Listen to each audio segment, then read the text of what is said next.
Next reader is Chris Jennings. He's a senior at Loyola University, where he is majoring in journalism, and he is the editor-in-chief of the Maroon. He's originally from Destrehan, and he'll be reading fiction this evening. And if you believe in fairies, please clap your hands.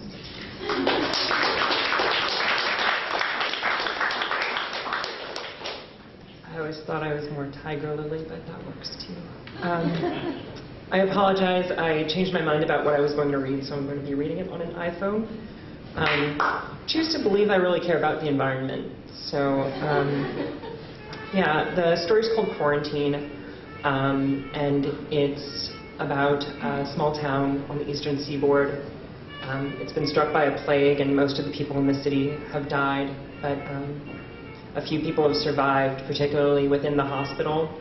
And this is taking a look at 5 weeks after the fact, how they're dealing with the situation after people have stopped dying and they're trying to figure out what comes next. So,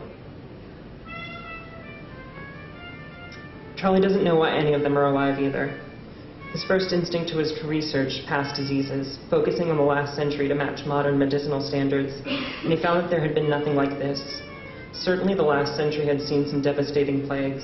The Spanish influenza of 1918 and the AIDS pandemic came to mind, but nothing this concentrated or deadly. When he saw modern pathology wouldn't give any easy answers, he instead looked at other ways cities could fall: war, rioting, natural disaster, and realized how many people had died in short bursts of time in the last century. The worst thing was that most people forgot within a year or two, not to mention 100 years down the line. Charlie doesn't think they can ever come back from something like this, even that they might not get out of it alive. Yes, the city might rise again, but certainly not its people. Other than Bert and a couple of Bert's co-workers, everyone Charlie knew before this, his parents, his sisters, his friends, his professors, his colleagues, is dead. Not only were they dead, but history and the decreased media interest will also show that no one will remember them. There'll be nothing more than a footnote, a blip on the side edges, when students cram for history examinations, only to forget as soon as the test ends and the next story comes along. So Charlie keeps reading, hoping to be the one who will remember. The cities he reads about have become a constant litany during his lonely volume-filled days, waiting for Bert to come back to him, and often continue in his line even after his return. Brushing his teeth, he thinks San Francisco, Smyrna. Getting dressed means Budapest, Saigon, Phnom Penh. He makes the bed thinking of Armero, Pripyat, and this is one of the days he doesn't extend even further into the past. And then I'm going to read the last one. Charlie opens the door to the hospital roof and draws a breath, smelling grease and smoke and the slightest whiff of whiskey. There is a slight breeze, so he draws his sweater tighter around himself even though he knows it's still hot, and walks to the edge. He looks out. He can pick out the major sights in the shadows, of course, like the university just a few blocks away and the cathedral where his sister got married. But if Charlie squints, he can also see places significant only to him. The cafe where he and Bert had their first nervous date, the library where he had his first job, and his childhood home. He looks up. Above him the stars are much brighter than they ever would be if life were still as it were. Charlie finds Cygnus the Swan, the bears Ursa Major and Minor, the seven sisters of the Pleiades, and the proud Queen Cassiopeia shining above him. He looks down. He can pick out the street below through the patterns of dappled moonlight, through tree branches and leaves on the asphalt. Charlie consciously knows it's a road like any other, but something about the play of wind and light and darkness, combined with the heat and the receding fuzz of Valium, makes him think of a river leading out into the ocean. He thinks of sirens singing to sailors lost at sea. Charlie? He turns and sees a nervous-looking Odile, holding a half-empty bottle of whiskey in one hand and tucking her hair behind her ear with the other. Behind her, Lark lies asleep, her head on an old canvas satchel. "I didn't know you two were up here. I hope I'm not interrupting," he says. "No, she just passed out. She's had a long day and a little too much whiskey. You wouldn't want some, would you?" "Thanks." He takes the bottle and swallows a sip. "Where's Bert?" she asks. "Asleep. I need a little air." "Understandable.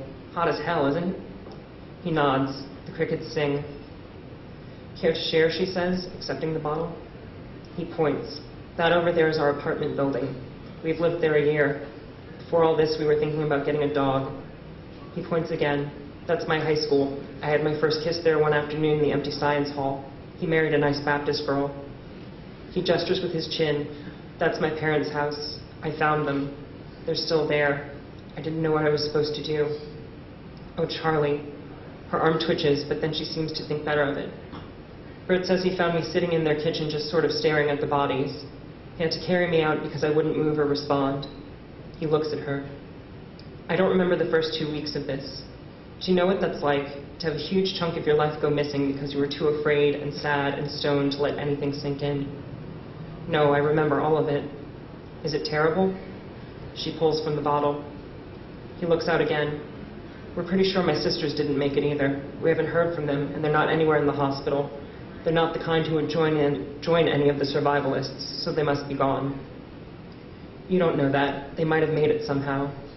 He closes his eyes. I can't stay here, Emil. The life I knew couldn't sustain itself, so no, everything has changed, even though it's exactly the same for most of the people in the world.